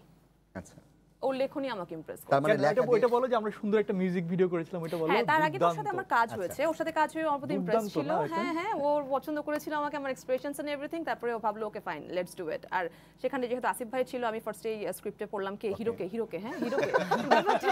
তাহলে Asif Akbar, so my god seriously, বলে ইয়েস, সো ওকে ফাইন। ও গান বলতেছে আল্লাহ, আসিফ ভাইয়ের সাথে ভয়েস শেয়ার করব, কি ভোকাল এটা। তবে আমি ডাবিং এ না খুব ভয়ে ছিলাম, কারণ আমি জানি যে উনি অভিনয় যদি যা করবে, কিন্তু স্ক্রিনে যখন ভয়েসটা দিবে সবগুলি পড়ে যাবে, ফ্ল্যাট হয়ে যাবে। এবং তাই হয়েছে, সব ফ্ল্যাট হয়ে গেছে। আমি এত ট্রাই করলাম, ভালো করে ডাবিং দিয়ে যাচ্ছি, ভয়েস দিচ্ছি, খুব একটা হাস্কি ভয়েস করছি, কখনো এইটা করছি, বাট কোনোটাই কাজে লাগে না। কিন্তু আমরা সেরকম দেখলাম না। আপনার প্রয়োজন এবং প্রিয়জন আমার মনে গেঁথেছে। এইটা তুমি আসিফ ভাইকে জিজ্ঞেস করতে পারো যে আসিফ ভাই তানজিকা সম্পর্কে কি বলে, যে সে কেন অভিনয় করতে পেরেছে, এটা বলেন। সে বলে যে আসিফ তানজিকা হচ্ছে তার কোচ। ছিল আমার কোচ, কারণ সে আমি অ্যাক্টিং হয় না আমাকে দিয়ে, আমি শুনি আমার লাইফস্টাইল যে আমার যে কথাবার্তা আপনি তো একটু বেকাতে ওই তানজিকা যখন যেহেতু ম্যাক্সিমাম পার্টটা ওর সাথে পুরোটাই আমাদের একসাথে পুরো পার্টটাই, তো সেক্ষেত্রে তানজিকা ছিল আমার সরাসরি কোচ, এবং ওর ডায়লগ থ্রোয়িং বা এক্সপ্রেশনস বা আমার যে চোখ টুক নড়ে যেদিক সেদিক, আমি নাকি বলি নড়ানড়ি কম, টাকান এবার ঠিক, এবার ফিট। আমরা শাই ফিল করছিলাম, একটু জড়াজড়ির ব্যাপার আছে, একটু এটা মুশকিল, বৃষ্টিতে ভেজার ব্যাপার আছে, নাচার ব্যাপার আছে, না একটু হালকা, এগুলো মুশকিল হচ্ছিল। তানজিকা খুব মাশাআল্লাহ দারুণ ভাবে ওভারকাম করেছে, আমাকে ওভারকাম করিয়েছে। আচ্ছা, মানে এটা তো আমারও প্লাস না, যে তার সাথে আমার কেমিস্ট্রিটা যদি না জমে তাহলে দর্শক দেখে মজা পাবে না, সো এই জন্যই জমেছে। 4 সালের অভিনেত্রী, সবারই তো সিনিয়র তুমি। তাই না? হ্যাঁ, আমি সবারই সিনিয়র ভাই। আমাকে অনেকে বলে যারা 90 তে এসএসসি দিয়েছে, তারা আমাকে বলে আল্লাহ আপনাকে আমি ছোট I was like, oh my god, 90 matric পরীক্ষা দিছে আমার জন্মের কয়েক বছর পর, তারা আমাকে ছোটবেলা থেকে। না এটা না তানজিকা, এটা কিন্তু তোমার জন্য প্লাস পয়েন্ট, তুমি প্লাস পয়েন্ট তুমি দেখবে ভাবে যে না সেটা না, তোমার কাজের থেকে ফোন চলে আসে। সাদাত ভাই, হ্যাঁ ওকে, তানজিকা আপুকে দেখে দেশের বাইরে থেকে ফোন আসছে। জি ভাই, আপনি কিংবা আপু যেই হন, আপনি কোত্থেকে কাকে প্রশ্নটি করতে চান, কোত্থেকে ফোন করছেন, পরিচয় দিয়ে আপনার প্রশ্ন করুন। আমি আবুধাবি থেকে। আবুধাবি থেকে, জি জি জি। আসিফ ভাই, জি প্রশ্ন করুন আপনার। জি, আসসালামু আলাইকুম। ওয়ালাইকুম সালাম, ভালো আছেন? হ্যালো, আসসালামু আলাইকুম। জি আসিফ ভাই, শুনছি আপনার প্রশ্ন। হ্যালো, আসসালামু আলাইকুম। ওয়ালাইকুম আসসালাম, প্রশ্নটা করুন ভাইয়া। জি, আমি রাজু রিয়াদ বলছি আবুধাবি থেকে। হ্যাঁ রাজু রিয়াদ, কেমন আছো তুমি? আছি ভালো, আপনি কেমন আছেন? শেষ পর্যন্ত ঢুকে ফ্যানটা, রাজু রিয়াদ আমার খুব এ ক্লাস ফ্যান, ভালো ছেলে, ওখানে থাকে, ভালো জব করে। ভালো আছো তুমি? হ্যাঁ ভাইয়া ভালো আছি আলহামদুলিল্লাহ। লাইভে দেখছি, খুব ভালো লাগছে। হলে গিয়ে তো দেখতে পারবো না যেহেতু প্রবাসে আছি। অ্যাপসে পাবা, বাংলা ফ্লিক্স অ্যাপসে পাবা, অসুবিধা নেই। আর 1930 সালে এই মুভিটি মিউজিক্যাল ফিল্ম আমেরিকাতে এসেছিল। দীর্ঘ 89 বছর পর বাংলাদেশে মিউজিক্যাল ফিল্ম হচ্ছে, সেই জন্য সাদাত ভাইকে, সঙ্গীতের রাজপুত্র আমাদের অক্সিজেন আসিফ ভাইকে এবং সংশ্লিষ্ট যারা আছে সবাইকে আমি ধন্যবাদ জানাচ্ছি, এবং সময় টিভিকে ধন্যবাদ জানাচ্ছি যারা আজকে আসিফ ভাইকে ইনভাইট করার জন্য, এবং আজকের অনুষ্ঠানের মাধ্যমে এবং ভাবিকে সালাম জানাচ্ছি এবং শ্রদ্ধা জানাচ্ছি। রণরুদ্রের জন্য ভালোবাসা এবং দোয়া রইল। আচ্ছা, থ্যাংক ইউ সো মাচ। পুরো পারিবারিক আবহাওয়া চলে গেছে। Thank you Raju. রাজু, আপনাকে অনেক ধন্যবাদ। আজ সাইফুল ইসলাম নামে একজন প্রশ্ন করেছেন, তানজিকা কেমন আছেন? আমি কেমন আছি? সাইফুল ইসলাম ভাই, আমি ভালো আছি, আমি অনেক ভালো আছি। আচ্ছা আপু, যেটা বলছিলাম যে এই সিনেমাটা আপনি কাজ করতে গিয়ে আমরা সিনেমা অবশ্যই আপনার অভিনয় দেখেছি, আমরা প্রোমোটা দেখলাম, এবং আপনি যথেষ্ট ইন্টিমেট ছিলেন আসিফ ভাইয়ের সাথে, অভিনয়টা ভালো ছিল, রসায়ন ভালো ছিল। আপনার আসলে সবকিছু মিলিয়ে কেমন লেগেছে কাজটা করতে গিয়ে, এবং দর্শক কি পাবে আপনার কাছে? কাজটা করতে আসলে অ্যাক্টিং যেটা করেছি, অ্যাক্টিং মানে কি? অ্যাক্টিং মানে তো অ্যাক্টিভিটি, রাইট? অ্যাক্টিভিটিটাকে স্ক্রিনের সামনে পোর্ট্রে করা, সেখানে আমার ফিজিক, যে আমার জেস্চার, আমার ওটাতে বোঝানো, আমার এক্সপ্রেশনস, আমার ভয়েসের যে মডুলেশন, সব কিছু মিলিয়ে আমি আমার অ্যাক্টিভিটি করেছি, যের সাথে রিলেটেড ছিল হচ্ছে ওর স্ক্রিপ্ট, সাদাতের স্ক্রিপ্ট। তো দুইটা মিলে খুব ভালোভাবে না মানে করতে পেরেছি, সিঙ্ক হয়েছিল। সিঙ্ক্রোনাইজ ছাড়া কিন্তু আসলে কোনো কাজ হয় না। তানজিকার বিষয়ে আমি একটু বলতে চাই, সেটা হচ্ছে যে আমার নির্মাণে কিন্তু একদমই মেইন স্ট্রিম আর্টিস্টদের সাথে খুব একটা যোগাযোগ নাই। তো আমি যখন একটা সৈয়দ আব্দুল হাদির মেয়ে তনিমা হাদির একটা গান আছে, তো গান নিয়ে একটা মিউজিক্যাল ভিডিও বানাবো, তখন আমি একটা গল্প তৈরি করেছি। তো গল্পের জন্য আমি আসলে খুঁজছি যে আমি কাকে কাস্টিং করব, একটা নারী ক্যারেক্টার। তো আমাকে হচ্ছে অনেকের ছবি দেখাচ্ছে, আমার যে চিফ এডি ছিল হঠাৎ করে ওর ছবি দেখালো, তো আমি বললাম যে আমি ওনাকে নিয়ে কাস্টিংটা করতে চাই। এবং আমার ওটা প্রথম মানে মোটামুটি মিউজিক্যাল ফিল্ম ছিল। কাজটা যখন করতে গেলাম ও আমাকে এমনভাবে হচ্ছে ইম্প্রোভাইজ করেছে, যেটা আমার জন্য কাজটা অনেক সহজ হয়ে গেছে। তখন আমার মাথায় ছিল যে ওকে ফাইন, আমার নেক্সট কাজও মানে কনফার্ম। তুমি আমাকে একটু হিন্ট দিতা যে আমরা কিন্তু বড় একটা প্রজেক্ট নিয়ে কাজ করব, বড় প্রজেক্ট নিয়ে কাজ করব, তোমাকে নিয়ে কাজ করব, এটা আমি বলছি, কারণ আমার এত কমফোর্ট ছিল, মানে এত কমফোর্টেবল ছিল।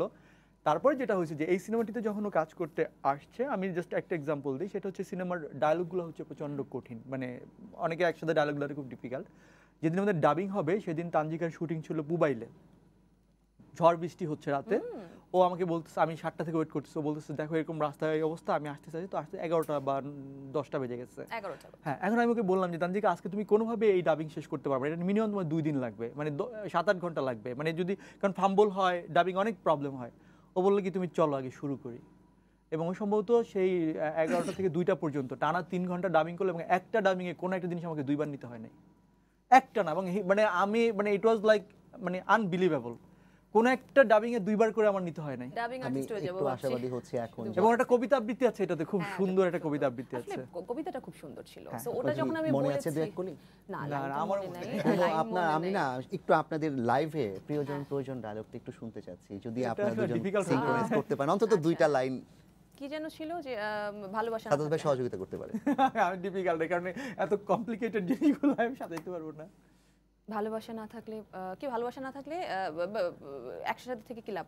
ওটা না, তোমার এটা ডায়লগটা হচ্ছে এরকম যে আমি গান তোমার কাছে কি, গান হচ্ছে জীবন। ওই পুরোটা ওইটা, ও মা ওটা অনেক ডায়লগ, কারণ এটা আমার ঝামেলা যেত আমি পারবো না। আমি অবশ্য দেখলাম আসিফ ভাই হচ্ছে হেসে হেসে কাটিয়ে দিচ্ছে, বেশি প্রশ্ন উত্তর দেয় না এই জায়গাটা। খারাপ মানুষ আপনি একটা, বুঝছেন, যেটা আমার কাজ না, পারবো না, খাওয়া না না না, কিন্তু তারপরে আপনি না, আমি অ্যাক্টিং এর কথা, যখন আপনি অ্যাক্টিং করছেন হেসে হেসে করে যাচ্ছে, আমি তার কষ্টের কথা বলে যে আমি কি প্রয়োজন না তোমার, তুমি প্রয়োজন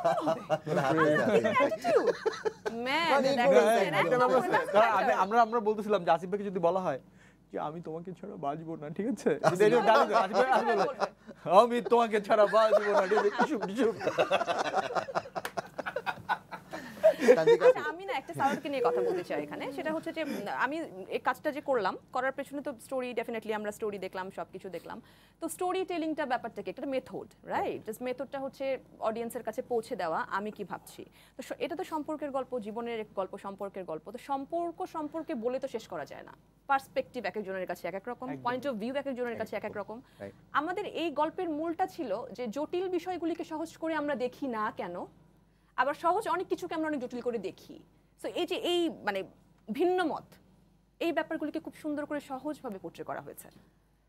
আসিফ সাদত ভাই বারবার বলছেন যে ডায়লগগুলো অনেক কঠিন, কাজ করতে গিয়ে কি কঠিন মনে হয়েছে কিনা, নাকি ওগুলো ওর মনে হবে না? ও তো নিজেই কঠিন, মানে ও সবকিছু পারে, সবকিছু পারে, সবকিছু ইজি। কারণ হচ্ছে কি, হ্যাঁ না ভাই, ও কিন্তু সবকিছু সহজ করে ফেলে। এবং বললাম না যে ভাইয়া সত্যি কথা যেটা, যে আসিফ ভাইকে নিয়ে আমিও ভয় ছিলাম যে ভাই কিভাবে ডিল করব, কিন্তু ও পুরো জিনিসটাকে এত চমৎকার করে করে ফেলছে। আমি একটা কথা বলি, ও কিন্তু আমাকে অনেক ইউজ করেছে, মানে to deal with the other people, like you know, ও যখন কিছু একটা হয়েছে রাত 3টার সময় ফোন দিয়েছে, শোনো এটা আসিফ ভাইয়ের কাছ থেকে দরকার, একটু ফোন দাও, শোনো এই কাজটা একটু করো না, এরম ভাইকে একটু বলো না, তুমি বললে শুনবে। আমি সাথে সাথে এরম ভাইকে ফোন, আসিফ ভাইকে রাত 3টায়, আসিফ ভাইকে, হ্যাঁ আসিফ ভাই ঘুমাচ্ছেন, না না আমি তো জেগে থাকি এখন, বলো আমি জেগে আছি। মানে হি ওয়াজ সো কোঅপারেটিভ। তো সেখানে কথা বললাম যে এটা একটু করা যায়, বলে হ্যাঁ ওকে ওকে, মানে ও হচ্ছে আমাকে জাস্ট এভাবে ইউজ করেছে। আমি জানি যে মেসিকে কোথায় দিয়ে খেলালে সে ভালো খেলবে। টিম একসাথে হওয়ার সুযোগ হয়েছিল সিনেমার কোন শুটিং এ কিংবা কোন, বুঝি নাই কি পুরো টিম? না পুরো টিম হয় না, ইভেন দেখাই হয় না কারোর সাথে কারো। কিন্তু মজার ব্যাপারটা হচ্ছে আমাদের প্রমোশনে এসে সবার সাথে দেখা হওয়ার পর একটা ফ্যামিলি হয়ে গেছে পুরো, মানে এত ভালো সম্পর্ক হয়ে গেছে। আমাদের সাথে একদিন দেখা হলো, হাসান ইমাম আঙ্কেলের সাথে দেখা হয়েছিল, আর তমা ছিল সেটে, ওই হাউসে। বিশেষ কোন গল্প যেটা আপনার খুব ভালো লেগেছে শুটিং এর সময়, কিংবা মজার গল্প শুনতে চাচ্ছেন? দাঁতের একটু আমি এটা ছদ্মবেশ ধারণ করে ম্যানেজ করার চেষ্টা করছিলাম। তো এক সময় আমি চাওয়ালা হলাম, তো আমার দাঁত লাগানো ছিল আলগা, তো চা ঢেলে দিলাম, সে চাটা খাবে বা মুখে নেবে, তখন আমার দাঁতটা পড়ে গেছে, কাপে পড়ে গেছে। তো ওটা শর্টে ছিল না আসলে, পরে দাঁতটা কাপে পড়ে যাবে স্বাভাবিক, একটা দাঁত পরে যদি আপনি কাপে চা খাওয়ার সময় দাঁত থাকে একটা কেমন লাগে। তো এটা ওর এই যে এখন এক্সপিরিয়েন্স দেখা যাচ্ছে, মানে নট নেস্টি একটা এক্সপিরিয়েন্স। তো এটা শেষ পর্যন্ত শর্টে রাখা হয়েছে, এটা একটা মজার অভিজ্ঞতা। দাঁতটা যে পড়বে এটা ছিল না আমাদের স্ক্রিপ্টে, বাট দাঁতটা পড়ে গেছে এবং পুরো কাপের মধ্যে পড়ছে, এবং সেটা রেখে দেওয়া হয়েছে। একটা এক্সপ্রেশন কনভিন্স করতে আসছে, উল্টা কনভিন্স না, আর তো খেপে গেলাম আমি, এটা কি করলো, কনভিন্স করতে এসে দাঁত পড়ে গেছে আমার, আরেক সমস্যা, চাটাই নষ্ট। তানজিক আপু সাথে মুড বলছিলেন, আমি কি বলছিলাম জানো, অভিজ্ঞতা বলছিলেন। ও আচ্ছা, এই কাজ করতে গিয়ে মানে এইখানের অভিজ্ঞতা, এই অভিজ্ঞতাগুলো আসলে মানে অনুভূতিগুলি বলতে পারবো না, এত ভালো মানে অভিজ্ঞতা, এত সুন্দর একটা সময় পার করেছি আমরা, 3 দিন 4 দিন 5 দিন যে কয়দিন আমরা শুটিং করেছি, পুরো ইউনিট, পুরো ক্রু, আমার তো মনে হয় ক্রুর প্রত্যেকেও না ইনভলভ ছিল এখানে, প্রত্যেকে, আমাদের ক্যামেরা লাইট যারা ছিল, দীপন ছিল, সবাই এত ইনভলভ ছিলাম আমরা যে আমাদের কাছে জাস্ট খুব ফ্লোতে চলে গেল, শেষ হয়ে গেল কাজটা, কেন শেষ হলো তাড়াতাড়ি এত, আমাদের ফিলিং। টোটাল কত দিনের শুটিং ছিল? 20-22 দিনের মতো। 20-22 দিনে শেষ করেছেন। আচ্ছা আমি একটা কথা বলতে চাই, ওই যে ওইটা আমি আর আপনি যখন ওই যে ডকিয়ার্ডে কাজ করলাম না, হ্যাঁ হ্যাঁ হ্যাঁ হ্যাঁ, কোনটা খুলনা ডকিয়ার্ড? না না না, আসলে তো ডকিয়ার্ড ছিল। হ্যাঁ ওইখানে মনে আছে হাজার আসিফ ভাইয়ের যে ভক্ত, কোটি কোটি ভক্ত, তার আমরা শুটিং করতে পারছি না, তার ভক্তের অত্যাচারে প্লাস বৃষ্টি। এবং মজার ব্যাপারটা বলি, প্রথমে কিন্তু কি হয়েছে, প্রথমে তো আসিফ ভাইকে আমরা দেখাইনি, আমরা হচ্ছে প্রথমে গেছি, বৃষ্টি হচ্ছে, এখন বৃষ্টিতে আউটডোরে শুটিং করতে পারতেছি না, এখন সব যদি ইনডোরে শুটিং করি লোকজন বোর হয়ে যাবে না, তখন আমরা একটা গাড়ি নিয়ে বৃষ্টির মধ্যে বের হলাম যে দেখি কোথাও শুট করা যায় কিনা। হঠাৎ করে দেখি যে একটা পন্টন এরকম, তো আমরা ভাবলাম যে এটার মধ্যে করলে একটু ভিজুয়ালটা সুন্দর দেখাবে। এখন ওরা আমাদের এখন অনুমতি দিবে না, এখন অনুমতি লাগবে, মানে একটা ব্যাপার স্যাপার আছে। একটু পরে আমি আসিফ ভাই বললাম যে ভাই আপনি একটু গাড়ি থেকে নামবেন, বললে কেন? আমি বললাম অনুমতি তো পাই না। আমি গেলে কি পাবা নাকি? আমি বলছি আপনি আসেন না। গেলাম পর তো স্যার আসেন, ঠিক আছে স্যার অভিনয় করেন। লোকজন পুরো জড়ো হয়ে গেলে, এখন শুটিং তো করতে দিবে, লোকজন সামলানো নিয়ে আপনি কাহিনী হয়ে গেছে, পুরো আমার অবস্থা খারাপ। এবং আমরা ভেবেছিলাম যে এটা সিনটা হয়তো কেমন লাগবে, কনফিউশন আমার ছিল, বাট আমরা স্ক্রিনে দেখলাম সিনটা খুব ভালো, খুব সুন্দর। আচ্ছা, আপনি আসার আগে সবাই একটা কথা বলছিল যে এই চলচ্চিত্রটা তাদের জীবনে একটা টার্নিং পয়েন্ট হিসেবে কাজ করবে, ভালো লাগার জায়গা থেকে। দর্শক কিভাবে গ্রহণ করবে সেটা আসলে আমরা 20 তারিখের পরে বুঝতে পারবো। আপনার জায়গাটা কেমন? আপনার অনুভূতিটা কি? হ্যাঁ, আমারও ডেফিনেটলি টার্নিং পয়েন্ট একটা, কারণ হচ্ছে আমার কাছে এই সিনেমা করার পর মনে হয় যে হ্যাঁ আমি ফুল ফ্লেজড আবার সিনেমাতে অভিনয় করার একটা, মানে আমি এখন capable to do that. Seriously এইটা করার পর আমার ফিলিংটা আসছে। So thanks to everyone. আমরা একদম শেষ পর্যায়ে চলে এসেছি। আসিফ ভাই, দর্শকের কাছে তোমার কোনো প্রত্যাশা আছে কিনা একটু বলো। দর্শকের প্রত্যাশা মানে মাইক দিব না গেলে? না দর্শক কিন্তু আসতেই হবে, একটু ভালোবাসা, এই মাইকটা ভালোবাসা, মাইকটা বলেছে তো এরকম করে না, বলেছে মাইক দিব, আসতেই হবে হলে। আর না আসলে আপনারা মিস করবেন, আসলে আপনারা একটা ভালো জিনিস মিস করবেন। আসলে আমি ওর সাথে একমত, না আসলে আমরা আমাদের গল্পগুলোকে মিস করব। আর এই যে অনেকের আক্ষেপ থাকে না, বাংলা ছবি, আমাকে অনেকে আগে লাইভে না জানে আমার বাংলা ছবি করেন আপনি, উপস্থাপক বলছিল একদিন, আমি বললাম বাঙালি ছেলে, আমি বাংলা ভাষায় কথা বলি, বাংলাদেশে আমি তামিল করবো নাকি? তো সেই দিক থেকে বলবো যে আপনাদেরই গল্প, এবং আমরা গর্বের সাথে বলতে পারবো বাংলাদেশি ছবি, এরকমই হওয়া উচিত। আচ্ছা আসিফ ভাই, আপনি এমনও বর্ষায় গানটা যদি একটু শোনাতেন আমাদেরকে। তরুণ মুন্সির কথা সুর। এমনও বর্ষায় তারে পড়ে মনে, এমনও বর্ষায় তারে পড়ে মনে, দিন কাটে তাহারি স্মরণে, বড় শূন্য শূন্য লাগে ঘর, বড় শূন্য শূন্য লাগে, বড় শূন্য শূন্য লাগে ঘর, বড় শূন্য শূন্য লাগে। থ্যাংক ইউ, অনেক ধন্যবাদ আসিফ ভাই। আমাদের কাছে অনেকগুলো প্রশ্ন ছিল, আসলে এত প্রশ্ন করাও মুশকিল। আমি শুধু দর্শকদেরকে বলতে চাই, এই মুভিটা যারা দেখবেন, এটা শুধু আমরা একদিনের জন্য, এক সপ্তাহের জন্য মুভিটা বানাইনি, বা আমরা অ্যাক্টিং করিনি। এখানে আমাদের কিছু কথা আছে, আমাদের কমিটমেন্ট আছে, আমাদের শ্রম আছে, সাদাতের সম্পূর্ণ মেধা আছে, বাংলা ডলের প্রোডাকশনের, এবং সবাই আমরা কাজ করেছি। এই ছবিটি যারা দেখবেন তারা জীবনে কিছু কিছু পাবেন ডেফিনেটলি, নিলে কিন্তু সমস্যা হয়ে যাবে।